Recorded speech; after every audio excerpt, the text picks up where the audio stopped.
계시죠? 네. 김원중이 사건 아시죠? 네.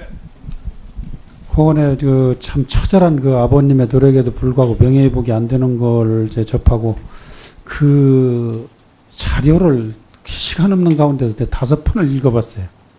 예. 여기서 뭐 따지고 하려면 시간이 많이 걸려서 그 문제를 장관님한테 면밀하게 보고 드리고 예. 13일까지 저한테 직접 와서 보고 좀 해주세요.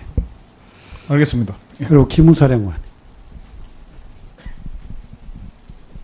예, 기무사령관님은 그 사이버 사령관 하면서 정말 그 댓글 사건을 잘 처리하고 진급을 해서 기무사 와서 기무사령관으로서 아주 경영 마인드나 또 개혁 마인드를 가지고 정말 잘한다는 그런 내용으로 지난번에 국회 정부에서 아마 의원님들한테서 아마 칭찬을 많이 받은 걸로 알고 있는데 댓글 사건을 처리하면서 어떤 걸 느꼈어요? 그냥 간단하게 단답형으로.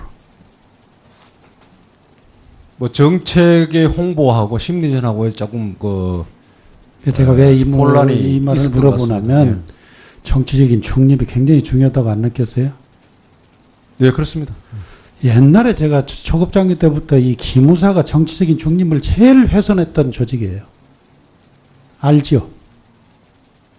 알죠? 네, 뭐 그런 측면이 없지 않아 있었습니다. 없지 않아 있는 게 아니라 확실하게 그냥 두리뭉실 넘어가지 말고 왜 이걸 물어보냐면 장관님하고 병무청장님한테 대정부 질의하고 병무청 할 때 정치적 중립 차원에서 지금 모병제를 얘기하더라고요. 조금 있으면 이제 복무기간 줄여달라고 또 이제 나옵니다. 그거 끝나고 나면 또 봉급 올려달라고. 아주 그 3박자가 대선 때만 넣으면 98년부터 나와요. 여당에서, 정부에서. 그래서 지금 기무사령관한테는 특별히 당부해서 국민들로부터 사랑받으려면 정치적 중립 지켜야 됩니다. 그렇지 않으면 반쪽 사랑해요. 그러면 국민과 함께하는 안보를 절대로 이룩할 수 없어요. 제가 보기에는. 그래서 내년도 이제 대선이 오는데 장관님하고 병무청님이 아주 단호하게 얘기했어요.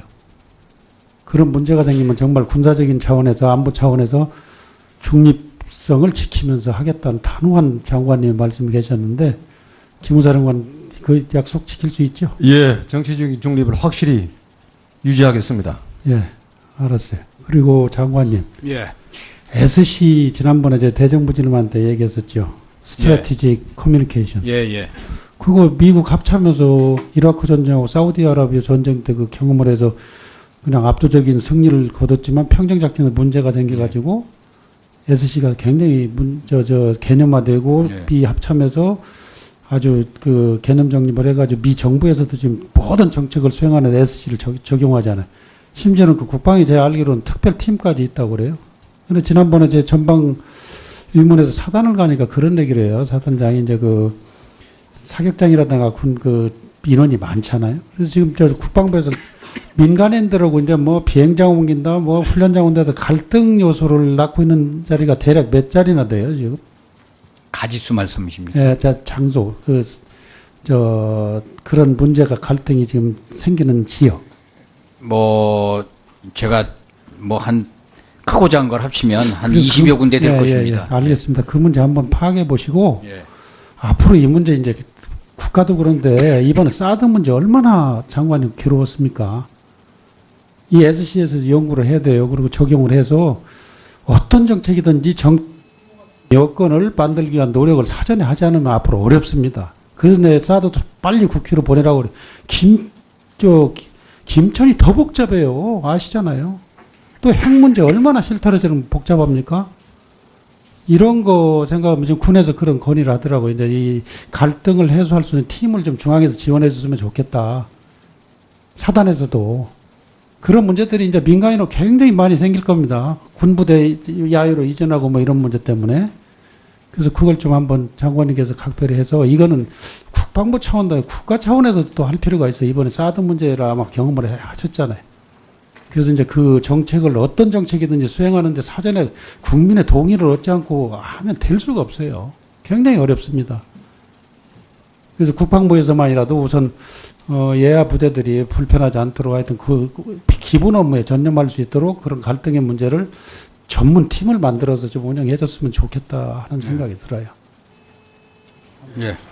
그 SC의 중요성 또 갈등 관리의 중요성 그것을 위한 상급 부대의 역할 그걸 통한 그 예하 제대의 어떤 그 기본 임무 수행에 전념할 수 있도록 하라는 그런 말씀은 뭐 저도 전적으로 동의를 하고 지금도 그런 노력을 뭐 분야에 하고 있습니다만 앞으로 더 좀 관심을 높여서 국방부 또는 상급 부대의 역할을 강화하도록 그렇게 하겠습니다. 네, 김중노 의원님 수고하셨습니다. 다음은 존경하는 이철희 의원님 질의하시기 바랍니다. 저도 장관님이 좀 쉬시게 우리 기무사령관님께 질문드리겠습니다.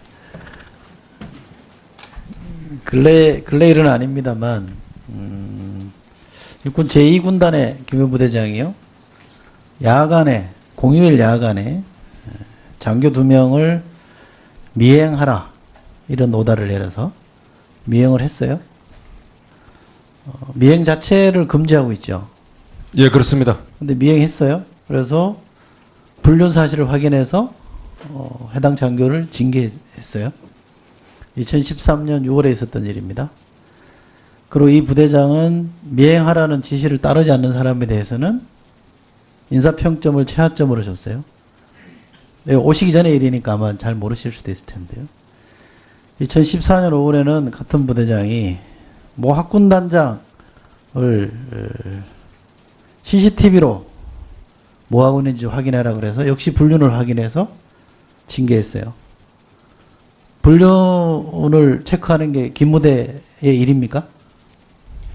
그 2군단의 경우는 해당 그 대대장하고 직속 부하 중대장과 이 불륜 관계가 있었습니다. 아니, 부대 내에서. 어쨌든. 그건 대단히 그 심각한 군기관의 문란의 행위이기 때문에 또 그 여군 중대장의 남편이 또 현역이었고 그러한 것이 또 다른 방향으로 사고로 확대될 수 있기 때문에 그런 군기관 문란 행위를 적발해서 시정 조치하는 것이 기무사령부의 기본 임무 중에 하나라고 생각합니다. 그러나 그런데 다만 이게 사적인 불륜 관계에 대해서는 이게 뭐 잘했다는 뜻이 아니잖아요. 제가 기무사가 할 수 있는 일을 했느냐 예, 그렇습니다. 그거니까 네. 지금 불륜은 기무사령부에 규정한 활동 분야에 불륜 조사는 안 들어있는 거 아니에요? 그게 아니고요. 네. 이제 같은 부대에서 상하 관계가 네. 에서의 불륜이 있다면 그것은 심각한 군 기강의 문란 행위로 보는 거죠. 같은 2군단 내니까 가능하다. 그렇습니다. 네. 그러면 같은 대대입니다. 네. 야간에 직원들에게 공휴일 야간에 미행시킨 것도 할 수 있는 조치다. 아닙니다. 그거는 아니고 네. 그런 군기강의 문란 행위를 적발해서 시정 조치하는 것은 기본 임무지만 그 장병들의 인권이나 또는 또 사생활을 침해하는 그러한 행위는 부적절하고 불법적인 행위라고. 알겠습니다. 그러면 저 우리 판단됩니다. 사령관님이 2013년, 2014년 일이니까 자세히 조사해 보시고 예, 저한테 내용을 좀 알려주시고요. 부당한 업무 지시를 했다면 이분에 대해서도 응분의 징계 조치를 취하세요. 알겠습니다. 부대장에게 대해서는 예. 해서는 안 될 일을 한 거잖아요. 그죠? 예, 잘 알겠습니다. 그 다음에 이제 상급 비밀로 아까 저희가 보고는 따로 안 하셨는데 저희에게 배포된 자료를 보면 이게 상급 비밀이니까 제가 데이터는 읽을 수가 없는 거고 저는 이런 편견이 좀 있습니다. 이게 사실로 확인된 게 아니기 때문에 기무대에도 병이 있잖아요. 상당수가 지금 병으로 지금 근무하고 있잖아요. 예. 그리고 상당수 규모인데 기무대는 흔히 말해서 백 좋은 사람이 기무부대 병으로 간다는 소문이 많아요. 이런 게 제가 이제 그런 오해를 하거나 편견을 갖고 있는데 이 오해를 좀 불식시켜 주시면 좋겠어요. 그래서 제가 언뜻 생각나는 방법은 이 상당수에 달하는 이 병들의 부모님 직업이나 소득 수준을 좀 조사해서 알려주세요. 저는 여러 명한테 얘기를 들었기 때문에 그거 좀 확인 좀 해주시면 좋겠다는 생각이 들고요. 또 하나 방산비리 연계 등과 관련해서 군사기밀 유출자를 숫자까지 말씀하셨는데 내용이 뭔지 좀 저한테 좀 알려주시면 좋겠고요. 알겠습니다. 각별로 관련해서 언론에서 들은 겁니다만 과거 참수작전이라는 게 언론에 보도된 적이 있어요. 그 기밀이 어떻게 유출됐는지 기무사가 조사한 걸로 제가 아는데 뭐 정확한 건 아닙니다만 조사했다면 그 내용도 좀 알려주시면 좋겠고요. 그 다음에 IS 추종하는 병사가 있다는데 이 현황을 좀 알려주시면 좋겠고, 이슬람 신봉이 의심되는 장병이 있다는데 이슬람 신봉하면 안 됩니까? 아닙니다. 그럼 뭐 종교의 이거는 자유에 좀 표현이 해당됩니다. 잘못된 것 같아요. 그렇습니다. 이슬람 신봉하는 병사를 문제사병으로 볼 수는 없잖아요. 그죠? 그렇습니다. 종교의 자유가 있는 예. 거니까. 어쨌든 IS 추종하는 것이 병사가 어느 정도 되는지는 좀 알려주시면 좋겠고요. 그 다음에 부대원 행동 강령을 제정했다고 했고 10대 금기 사항이 있는데 이것도 좀 따로 저한테 이게 뭔지 좀 알려주시면 좋겠습니다. 알겠습니다. 네, 이상입니다. 네, 이철희 의원님 수고하셨습니다. 다음은 존경하는 경대수 의원님 질의하시기 바랍니다. 계시죠? 김원중이 사건 아시죠? 그거에 그참 처절한 그 아버님의 노력에도 불구하고 명예회복이 안 되는 걸 이제 접하고 그 자료를 시간 없는 가운데서 5편을 읽어봤어요. 여기서 뭐 따지고 하려면 시간이 많이 걸려서 그 문제를 장관님한테 면밀하게 보고 드리고 13일까지 저한테 직접 와서 보고 좀 해주세요. 알겠습니다. 그리고 기무사령관. 예, 김무사령. 기무사령관님은 그 사이버 사령관 하면서 정말 그 댓글 사건을 잘 처리하고 진급을 해서 기무사 와서 기무사령관으로서 아주 경영 마인드나 또 개혁 마인드를 가지고 정말 잘한다는 그런 내용으로 지난번에 국회 정보위에서 아마 의원님들한테서 아마 칭찬을 많이 받은 걸로 알고 있는데 댓글 사건을 처리하면서 어떤 걸 느꼈어요? 그냥 간단하게 단답형으로.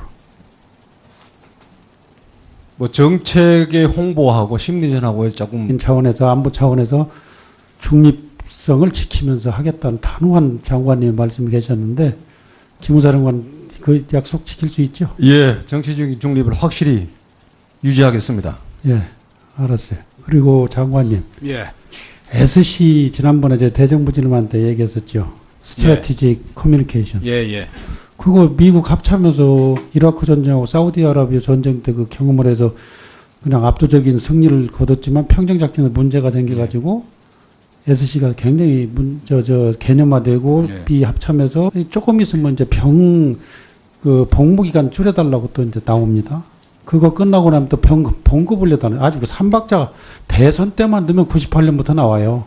여당에서 정부에서. 그래서 지금 기무사령관한테는 특별히 당부해서 국민들로부터 사랑받으려면 정치적 중립 지켜야 됩니다. 그렇지 않으면 반쪽 사랑해요. 그러면 국민과 함께하는 안보를 절대로 이룩할 수 없어요. 제가 보기에는. 그래서 이번 내년도 이제 대선이 오는데 장관님하고 병부장님이 아주 단호하게 얘기했어요. 그런 문제가 생기면 정말 군사적인 제가 왜 이 혼란이 말을 있었던 것 물어보냐면 같습니다. 정치적인 중립이 굉장히 중요하다고 안 느꼈어요? 네, 그렇습니다. 옛날에 제가 초급장교 때부터 이 기무사가 정치적인 중립을 제일 훼손했던 조직이에요. 알지요? 알지요? 네, 뭐 그런 측면이 없지 않아 있었습니다. 없지 않아 있는 게 아니라 확실하게 그냥 두리뭉실 넘어가지 말고 왜 이걸 물어보냐면 장관님하고 병무청장님한테 대정부 질의하고 병무청 할 때 정치적 중립 차원에서 지금 모병제를 얘기하더라고요.